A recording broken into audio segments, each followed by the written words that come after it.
ఓం శ్రీ గణేశాయ నమః. ఓం శ్రీ సరస్వతియై నమః. ఓం శ్రీ గురుభ్యో నమః. శ్రీ గురు చరిత్ర 2వ అధ్యాయం. స్వప్నంలో జడలు, విభూతి, పులితోలు ధరించి దర్శనమిచ్చిన ఆ మూర్తి నామధారకుని మనస్సుపై చెరగరాని ముద్ర వేసుకున్నది. ఆయనను ప్రత్యక్షంగా దర్శించాలన్న ఆవేదన అతనిలో తీవ్రమైంది. అతడు కొద్ది దూరం వెళ్ళేసరికి ఒకచోట కృపాకరుడు, ద్వంద్వాతీతుడు అయిన ఒక యోగి పుంగవుడు కనిపించాడు. ఆయన పీతాంబరము, దానిపై పులి చర్మము, దేహమంతటా విభూతి, జడలు ధరించి ఉన్నాడు. ఆయన సాక్షాత్తు అతనికి స్వప్నంలో కనిపించిన యోగియే. ఆయన దర్శనంతో నామధారకుడికి రోమాంచితమై, కంఠం గద్గదమై, కన్నులు ఆనంద బాష్పాలతో నిండాయి. అతడు పారవస్యంతో నమస్కరించి, స్వామి, నేను శ్రీగురుని దర్శనం కోసం తపించి అది లభించకుంటే మరణించాలని అనుకున్నాను. కానీ స్వప్నంలో మీ దర్శనం అవ్వగానే నా హృదయంలో సంతోషం ఉప్పొంగింది. కనుక నా దుఃఖం పోగొట్టగలవారు మీరేనని స్పష్టమయ్యింది. స్వామి, నాకు తల్లి, తండ్రి, భయహారకుడు, పోషకుడు, ఆచార్యుడు అన్నీ మీరే. వేరే దిక్కు లేదు. నా అదృష్టం వలన మీ దర్శనం లభించింది. మానవులకు సిరి సంపదలు ఉన్నప్పుడు మాత్రమే బంధుమిత్రులు దగ్గరవుతారు. ఆపత్ సమయంలో అందరూ వదిలిపెడతారు. సజ్జనులు మాత్రమే అట్టి సమయంలో ఆదరిస్తారు. ఇంతటి కష్ట పరిస్థితులలో నాకు మీరు లభించారు. యోగీశ్వర, అజ్ఞానమనే చీకటిని నశింపచేయగల జ్ఞానజ్యోతి స్వరూపులు మీరు. నా పేరు నామధారక శర్మ. తమ పేరేమిటి? ఎక్కడి నుండి వస్తున్నారు? ఎక్కడికి వెళ్తున్నారు అని అడిగాడు. ఆ యోగి ఇలా చెప్పారు, నాయనా, ఎవరి భక్తులు తప్పక భుక్తిని, ముక్తిని పొంది తీరుతారో, ఎవరిని యోగులు కూడా ధ్యానిస్తారో అట్టి త్రిమూర్తి స్వరూపమైన శ్రీ నృసింహ సరస్వతి స్వామి శిష్యుణ్ణి నేను. ఆయనయే సద్గురువు. తనను ఆశ్రయించిన వారికి సకల సంపదలు, సౌఖ్యాలు అనుగ్రహిస్తారు. నన్ను సిద్ధుడు అని అంటారు. లోకానుగ్రహార్థం భూలోక సురలోకాలలో తీర్థయాత్రలు చేస్తూ ఉంటాను. నామధారకుడు, స్వామి, శ్రీ నృసింహ సరస్వతి స్వామి మహిమ గురించి ఎందరో చెప్పగా విన్నాను. మా వంశీయులందరూ ఆయన భక్తులే. అందువలనే నాకు ఆయన యందు భక్తి కలిగింది. నేను ఎల్లప్పుడూ ఆయనను స్మరిస్తూ ఉన్నాను. కానీ నేనెంత కష్టాలలో ఉన్నా, నేనెంతగా ఆయనను ప్రార్థించినా నన్ను ఆయన అనుగ్రహించలేదేమిటి? ఆయన నాపై ఆగ్రహించారెందుకు అని అడిగాడు. సిద్ధయోగి వాత్సల్యంతో ఇలా అన్నారు, విప్రుడా, నేను చెప్పేది శ్రద్ధగా విని ఎప్పుడూ గుర్తుంచుకో. భక్తవత్సలుడైన సద్గురువు తన కృపని అన్ని జీవులపైన ఎల్లప్పుడూ వర్షిస్తూనే ఉంటాడు. అందులో ఎట్టి లోపము ఉండదు. ఆయన కృపకు పాత్రులైన వారికే గాక వారి వంశంలో కూడా ఎవరికీ ఎట్టి ధైర్యమూ కలగదు. ఆయనను సేవించినా నీ ధైర్యం పోలేదంటే ఎంతో ఆశ్చర్యంగా ఉన్నది. నీవు మనస్సులో ఆయనను సంశయించి ఉండాలి. అందువలననే నీకిన్ని కష్టాలు వచ్చాయి. త్రికరణ శుద్ధిగా ఆయననే నమ్మి సేవించేవారికి ఎట్టి కొరవా ఉండజాలదు. నీ గురుభక్తి ఇంకా దృఢం కాలేదు. శ్రద్ధ లేనివాడు, సంశయాత్మకుడు ఎవరి చేత ఎన్నడూ అంగీకరించబడడు. శ్రీగురుడు త్రిమూర్తి స్వరూపుడు. బ్రహ్మ, విష్ణు, రుద్రులు తమ భక్తునిపై కోపగించినా సద్గురువు తన భక్తుణ్ణి సునాయాసంగా రక్షించగలుగుతాడు. కానీ ఆ సద్గురువే కోపగిస్తే వానిని రక్షించగలవారు మరెవ్వరూ లేరు. అయినా ఆయన ఎన్నడూ ఎవరిపైనా కోపగించరు. అలాంటి శ్రీగురుణ్ణే శంకించేవాణ్ణి అనుగ్రహించగలవారు మరెవరుంటారు? అప్పుడు నామధారకుడు, స్వామి, సద్గురువు త్రిమూర్తి స్వరూపం ఎలా అయ్యారు అని అడిగాడు. సిద్ధుడు ఈ విధంగా చెప్పారు, మొదట పరమాత్మ ఒక్కడే ఉన్నాడు. ఆయన ఒకప్పుడు నేను అనేకమవుదునుగాక అని సంకల్పించి ఈ చరాచర విశ్వమయ్యాడు.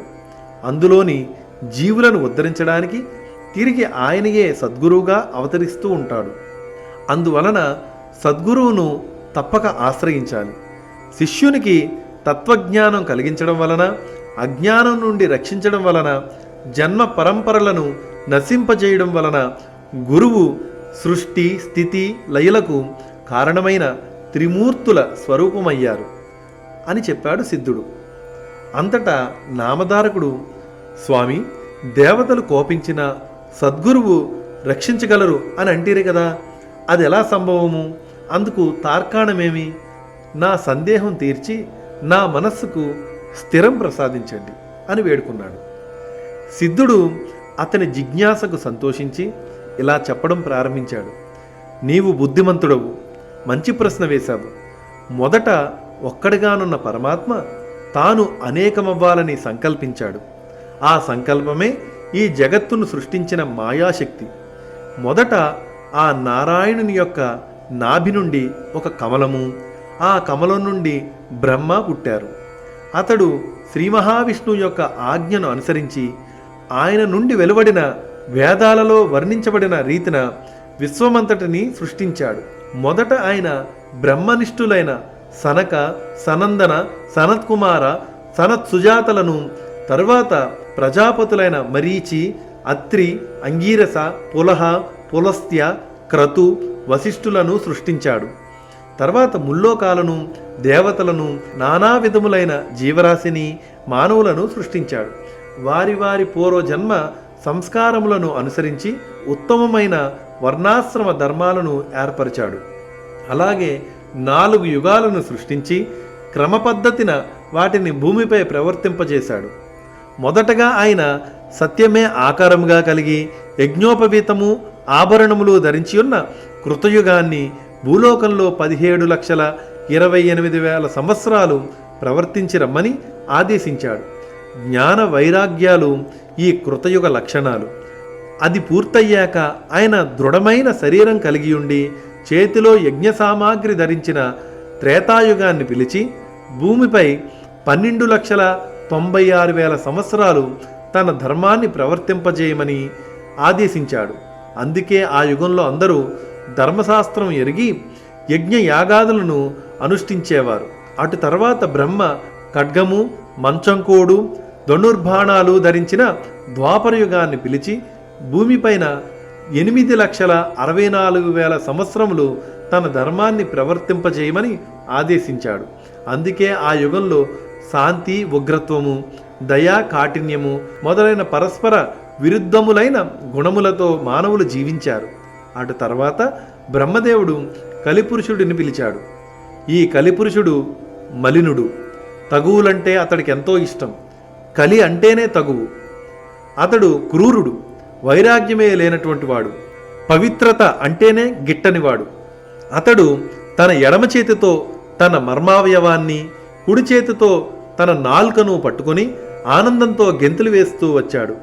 పిశాచరూపం గల అతనిని చూచి బ్రహ్మ నవ్వి వికృతమైన అతని చేష్టకు అర్థమేమని అడిగాడు. కలిపురుషుడు, నేను మానవులందరినీ కాముకులుగాను జిహ్వ చాపల్యం గలవారుగాను చేసి వారు ఉత్తమ గతిని పొందకుండా చూస్తానని ప్రతిజ్ఞ పూనాను. అదే నా ఈ చేష్టకు అర్థం అని అన్నాడు. అప్పుడు బ్రహ్మ అతనిని భూలోకానికి వెళ్ళి అక్కడ 4,32,000 సంవత్సరాలు తన ధర్మాన్ని ప్రవర్తింపచేయమని ఆదేశించాడు. అప్పుడు కలిపురుషుడు భయపడి, స్వామి, నేను నిద్ర, కలహము, దుఃఖములంటే ఇష్టపడేవాణ్ణి, సిగ్గులేనివాడను. ఇతరుల వస్తువులను, స్త్రీలను అపహరించేవారు, దంభము, మాత్సర్యము కలవారు, కొంగజపం చేసే దొంగ సన్యాసులు, నమ్మిన వారికి ద్రోహం చేసేవారు, ధర్మాచరణకి అవసరమైన పదార్థాలను నాశనం చేసేవారు, స్త్రీ, పుత్ర, ధన వ్యామోహాలతో చిక్కినవారు, వేదశాస్త్రాలను నిందించేవారు, శివకేశవులు వేరని తలచి వారిని దూషించేవారు నాకెంతో ఇష్టమైనటువంటి వారు. పుణ్యకార్యాలు చేసేవారు, ధర్మాన్ని పాటించేవారు నాకు శత్రువులు. ఎందరో ధర్మపరులున్న ఈ భూలోకానికి నేనెలా వెళ్ళగలను? బ్రహ్మజ్ఞానులను, భక్తులను చిత్తశుద్ధితో జపధ్యానాదులు చేసేవారిని చూస్తేనే నాకెంతో భయం వేస్తుంది, వణుకు పుడుతుంది అని అన్నాడు కలిపురుషుడు. అప్పుడు బ్రహ్మ, కలి, నీవు భూలోకంలో ధర్మం ఆచరించే వారిని విడిచిపెట్టి ఇతరులలో అధర్మాన్ని అనుసరించే వారిని లోబరుచుకుని నీ ధర్మాన్ని ప్రవర్తింపజేయి. శివకేశవులు ఒక్కరేనని తెలిసి పూజించేవారిని, తల్లి, తండ్రి, గురువులను సేవించేవారిని, కాశీలో నివసించేవారిని, గోవు, తులసి మొదలైన వాటిని పూజించేవారిని, వేద శాస్త్ర పురాణ స్మృతులను ఆసక్తితో విని వివేకం పొంది ధర్మం ఆచరించేవారిని నీవు బాధించవద్దు. ప్రత్యేకించి గురుసేవయందు దీక్ష వహించిన వారిని, గురుభక్తులను నీవు ఏమీ చేయలేవు. నీవు వారిని బాధించవద్దు. భూలోకంలో మిగిలిన వారందరూ నీవక్కడ ప్రవేశించగానే నీకు లోబడి ప్రవర్తించగలరు అని చెప్పాడు బ్రహ్మ. కలిపురుషుడు, స్వామి, గురువంటే ఎవరు? అతనిని గురించి మీరు ప్రత్యేకించి చెబుతున్నారే, అతని గొప్పతనం ఏమిటి అని అడిగాడు. బ్రహ్మ ఇలా చెప్పాడు: గురువు త్రిమూర్తుల స్వరూపము. ఆయనయే బ్రహ్మ, విష్ణువు, మహేశ్వరుడు. అందువలన గురువు సంప్రీతుడైతేనే త్రిమూర్తులు తృప్తి చెందుతారు. గురువు కోపించినా వారిని ఆ త్రిమూర్తులలో ఏ ఒక్కరూ రక్షించలేరు. గురువు తన శిష్యునికి తత్వం ఉపదేశించి పాపము నశింపజేసి అతని యందు బ్రహ్మజ్ఞానం కలిగించి అతనిని శాశ్వతంగా దుఃఖం నుండి తరింపజేస్తాడు. అలానే గురువు సంప్రీతుడైతేనే త్రిమూర్తులు సంప్రీతులవుతారు. కానీ త్రిమూర్తులలో ఏ ఒక్కరు సంప్రీతులైనా గురువు సంప్రీతుడు కాకపోవచ్చు. కనుక ఎవడు శాస్త్రానుసారం గురువును సేవించి ఆయన ప్రీతికి పాత్రుడవుతాడో అట్టి శిష్యుడు తానే బ్రహ్మ అవుతాడు. అతనికి తీర్థయాత్రలు, వ్రతాలు, తపస్సు చేసిన ఫలితమంతా గురుసేవ వల్లనే లభిస్తుంది. గురువు వల్లనే శిష్యునికి వర్ణాశ్రమ ధర్మాలు, సదాచారము, సద్వివేకము, కర్మాచరణ, భక్తి, వైరాగ్యము, ముక్తి కూడా లభిస్తాయి. గురువు లేనిదే మోక్షం లభించదు. కారణం, గురువు లేనిదే శాస్త్ర శ్రవణము, తత్వశ్రవణము లభించదు.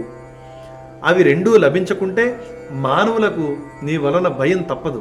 శాస్త్రాలు స్వయంగా చదువుకుంటే అర్థమయ్యేవి కావు.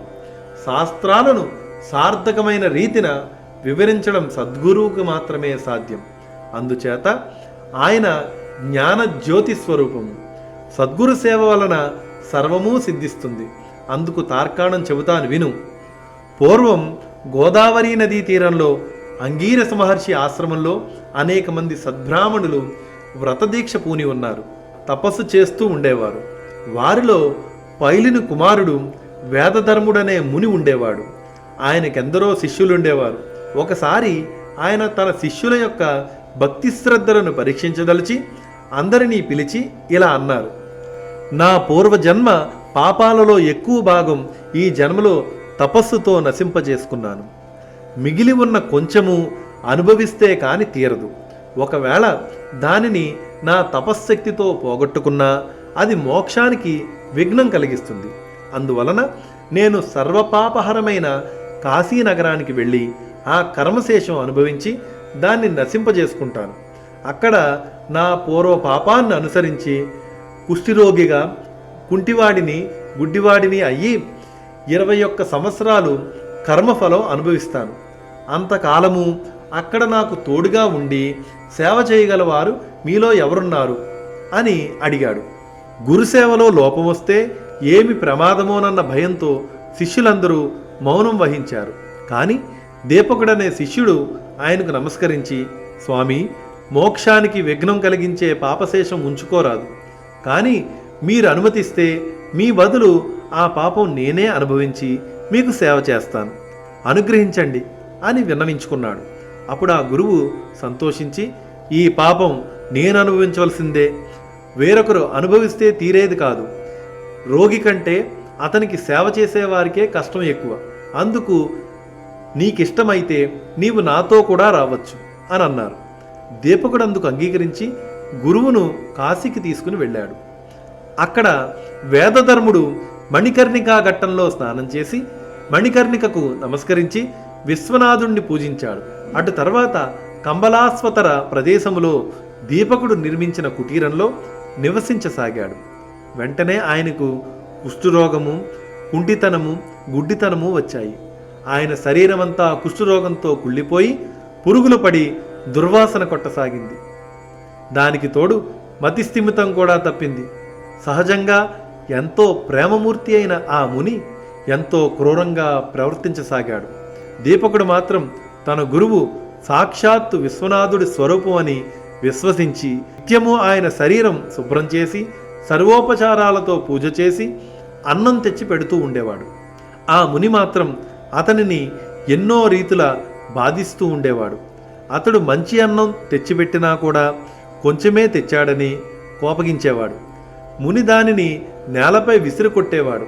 దీపకుడు ఎక్కువగా భోజనం తెచ్చినప్పుడు ఆయన దానిని రుచి చూచి బాగాలేదని విసిరి కొట్టేవారు. రుచికరమైన భోజనం తెచ్చి పెట్టమని వేధించేవారు. ఒక్కొక్కప్పుడు ప్రేమతో, అబ్బాయి, నీవు ఉత్తమ శిష్యుడివి, నా కోసం నీవెంతో కష్టపడుతూ ఉన్నావు అని లాలించేవారు. కానీ మరుక్షణమే కోపగించి, దుర్మార్గుడా, నీవు నన్నెంతో పీడిస్తూ ఉన్నావు, నీవు వెళ్ళిపో, నా శరీరంలో దుర్వాసన పోయేలాగా కడగడం లేదు, అందువలన ఈగలు నన్ను కుడుతూ ఉన్నాయి, తోలకుండా చూస్తావేమి అని కసురుకునేవారు. దీపకుడు ఆ పని చెయ్యబోతే ఆయన, ఒరే దుష్టుడా, ఆకలితో నా ప్రాణం పోతూ ఉన్నది, ఇంకా భిక్షకు పోయి అన్నం తీసుకురాలేదేమిటి అని తిట్టేవారు, కొట్టేవారు కూడా. దీపకుడు మాత్రం కొంచెం కూడా చెలించలేదు. పాపం ఎక్కువగా ఉన్నప్పుడు కష్టాలతో పాటు దుష్టత్వం కూడా కలుగుతుందని తెలుసుకుని దీపకుడు గురువును భక్తితో సేవిస్తూ ఉన్నాడు. గురువే సకల దేవతా స్వరూపమని నమ్మి అతడు కాశీక్షేత్ర యాత్ర కూడా చెయ్యక, అచ్చట దేవతలను కూడా దర్శించక గురుసేవలోనే లీనమయ్యాడు. అతడు ఎవరితోనూ మాట్లాడేవాడు కాదు. తన శరీరానికి కావలసిన పనులు కూడా చేసుకునేవాడు కాదు. ఒకనాడు కాశీ విశ్వనాథుడు అతని గురుభక్తికి మెచ్చి దర్శనమిచ్చి వరం కోరుకోమన్నాడు. అతడు తన గురుదేవుని అనుజ్ఞ లేకుండా ఎట్టి వరము కోరలేనన్నాడు.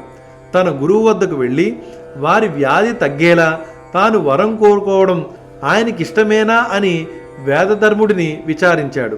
అప్పుడు ఆయన, ఏమిరా, నా సేవ చేయడం నీకంత కష్టంగా ఉందా? నా కోసం నీవెట్టి వరము కోరనక్కరలేదు. వరం వలన ఈ రోగం పోగొట్టుకుంటే దానిని మరొక జన్మలో అనుభవించవలసి వస్తుంది అని శాస్త్రం చెబుతుంది కదా. కనుక నేను ఈ జన్మలోనే ఈ పాపం అనుభవించి నా మోక్షానికి ఆటంకం తొలగించుకుంటాను అని చెప్పారు. కాశీ విశ్వనాథుడు దీపకుని ద్వారా ఆ విషయం తెలుసుకొని నిర్వాణ మండపానికి వచ్చి దేవతలందరి సమక్షంలో ఆశ్చర్యంతో ఆ విషయం విష్ణుమూర్తితో చెప్పాడు. విష్ణుమూర్తి ఆనందించి ఆ గురు శిష్యులను చూడడానికి వెళ్ళాడు.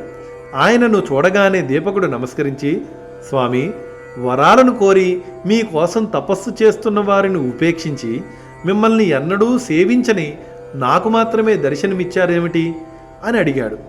విష్ణుమూర్తి ఈ విధంగా చెప్పాడు, నాయనా, గురువును ఎవరైతే భక్తితో సేవిస్తారో వారు నన్ను సేవించినట్లే. అట్టి శిష్యోత్తమునకు నేను అధీనుడను. తల్లిదండ్రులను, విద్వాంసులను, విప్రులను, తపస్వులను, యతులను పూజించేవారు పతియే దైవమని విశ్వసించి అతనిని సేవించే పతివ్రతలు కూడా నన్ను సేవించిన వారే అవుతారు అని చెప్పి వరం కోరుకోమన్నాడు. దీపకుడు ఆయనకు నమస్కరించి, గురువే సకల దేవతా స్వరూపమని, సకల తీర్థ స్వరూపమని వేదాలు శాస్త్రాలు చెబుతున్నాయి. మీరిచ్చే వరం గురువు కూడా ఇవ్వగలడు కదా అన్నాడు. శ్రీమన్నారాయణుడు, అవును, మేమిద్దరము ఒక్కటే, మా ఇద్దరి సంతోషం కోసం వరం కోరుకో, నేను అది ప్రసాదించి ఎల్లప్పుడూ నీ ఆధీనంలోనే ఉంటాను అని అన్నాడు. దీపకుడు, స్వామి, అలా అయితే నా గురుభక్తి నిరంతరము వృద్ధి చెందేలాగా అనుగ్రహించు అని కోరాడు. విష్ణువు సంతోషించి, నీవు గురుసేవ వలన తరించావు, నీవీ లోకంలోనే బ్రహ్మానందము పొందగలవు. నీవు ఎల్లప్పుడూ నీ గురుదేవుడిని ఇలానే సేవిస్తూ ఉండు. వేదము, వేదాంగాలు, వేదాంత వాక్యాలు అర్థం తెలుసుకొని గురువే పరమార్థమని, పరబ్రహ్మమని తెలుసుకుని గురువుని ఎవరైతే సేవిస్తారో వారికి దేవతలందరూ వశమవుతారు. నిరంతరము సద్గురువును సేవించేవారు కూడా లోకపూజ్యులే. త్రిమూర్తులమైన మా అనుగ్రహం వల్లనే మానవులకు సద్గురువు లభిస్తారు అని చెప్పి విష్ణుమూర్తి అంతర్ధానమయ్యాడు. తర్వాత దీపకుడు ఈ సంగతి చెప్పకముందే వేదధర్ముడు జరిగినదంతా తెలుసుకుని దీపకుని యొక్క గురుభక్తికి మెచ్చి, చిరంజీవ, నీవు కాశీలోనే నివసించు. అష్టసిద్ధులు, నవనిధులు నిన్ను సేవిస్తూ ఉంటాయి. నిన్ను స్మరించిన వారి కష్టాలు కూడా నశిస్తాయి అని ఆశీర్వదించి వెంటనే ఆరోగ్యవంతుడయ్యాడు. కాశీక్షేత్ర ప్రభావం తెలపడానికి, శిష్యుణ్ణి పరీక్షించడానికి, స్వధర్మాన్ని బోధించడానికి వేదధర్ముడు కుష్ఠురోగి వలె కనిపించాడే కానీ నిజానికి ఆయనకి పాపమెక్కడిది? ఆయన తన శిష్యులందరినీ ఉద్ధరించడంలో అమిత కుశలుడు, లోకప్రియుడు, జీవన్ముక్తుడు, ఆదర్శప్రాయుడైన ముముక్షువు. తన ప్రారబ్ధాన్ని సంతోషంగా ఎలా అనుభవించాలో సాధకులకు తెలపడానికి, శిష్యుని యొక్క భక్తిని, నిష్ఠా, ఓర్మిలను, విశ్వాసాన్ని పరీక్షించడానికి మాత్రమే కుష్ఠురోగగ్రస్తుడయ్యాడు. ఇటువంటి గురుసేవా వృత్తాంతాలు అనేకమున్నాయి. ఇవి చెప్పేవారి దోషాలను, వినేవారి పాపాలను కూడా పోగొడతాయి.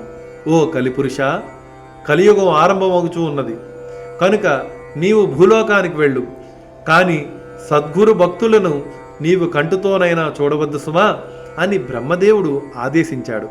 అది విని కలిపురుషుడు ఆయనకు నమస్కరించి భూలోకానికి వెళ్ళాడు. గురువు యొక్క మహిమ ఇంతటిదని చెప్పడానికి వీలవుతుందా? నామధారక, ఎవరు సాత్వికమైన ఓరిమిని పొంది దృఢభక్తితో దైవాన్ని, భక్తితో సద్గురువుని పూజిస్తారో తప్పక కృతార్థులవుతారు. కాబట్టి నీవు పరమశ్రేయస్సు కోరితే గనక నిస్సంశయంగా శ్రద్ధాన్వితుడవై నరదేహంతో అవతరించిన శ్రీగురుడిని సేవించు అని సిద్ధుడు చెప్పారు. శ్రీ దత్తాయ గురవే నమః. శ్రీ శ్రీపాద శ్రీవల్లభాయ నమః. శ్రీ నృసింహ సరస్వతియే నమః. శ్రీ గురు చరిత్ర 2వ అధ్యాయం సంపూర్ణం.